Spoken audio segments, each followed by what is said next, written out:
Assalamualaikum warahmatullahi wabarakatuh. Selamat sejahtera. Untuk Melayu saya Gaza. Kali ini saya bersama suami. Okey. Suami dah meninggalkan solat maghrib. Dan kita berbuka puasa di sini. Ini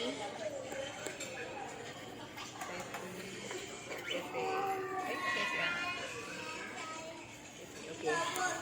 Tapi yang specialnya hari ini Gaza sebab pakai warna biru jadi blue. Air blue tak ada.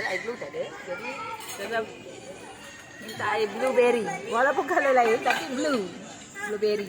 Jadilah air blue. Tapi yang penting yang sama warna pakai Gaza adalah cup kepada suami dia. Ni. Air suami. Dia punya tu warna blue. Okey, kami order kat sini makan apa? Kami order laksa. Macam suami ni memang peminat laksa, dia besar tu nampak. Laksa dia besar.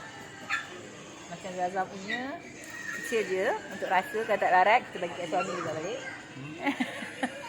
Lepas tu kita ada bubur nasi. Ini ke mana Gaza? Ini boleh habis. Lepas tu kita ada apa ni apa? Apa? Popiah. Okey, popiah. Lepas tu macam ni lah. Bulan puasa ni sukakan air kosong. Okey, yang bestnya selain kami yang berada di sini, ada jiran rumah kami juga ada di sini. Okey, jom kita tengok. Ada di belakang sana, ni sana. Okey, secara kebetulan ada juga dekat sini. Jom kita jumpa mereka. Tiba-tiba, baru nak buka puasa terjumpa jiran sebelah rumah, okey. Itu dah berjamu saya. Kita tangkap gambar kat sini, tengok gambar.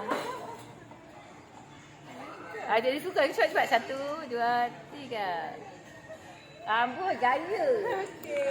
Okey, terima kasih jom. Selamat Raya. Selamat Raya. Okey, jamu selera lah. Okey. Okeylah, kami nak terus jamu selera. Okeylah. Kami nak jamu selera dahulu. Kita jumpa di video selanjutnya. Jangan lupa terus subscribe, like, share dan komen YouTube kami dah 1.39k lebih. Alhamdulillah. Kita jumpa di video selanjutnya. Jangan lupa terus subscribe, like, share dan komen YouTube kami. Kita tak ada sana.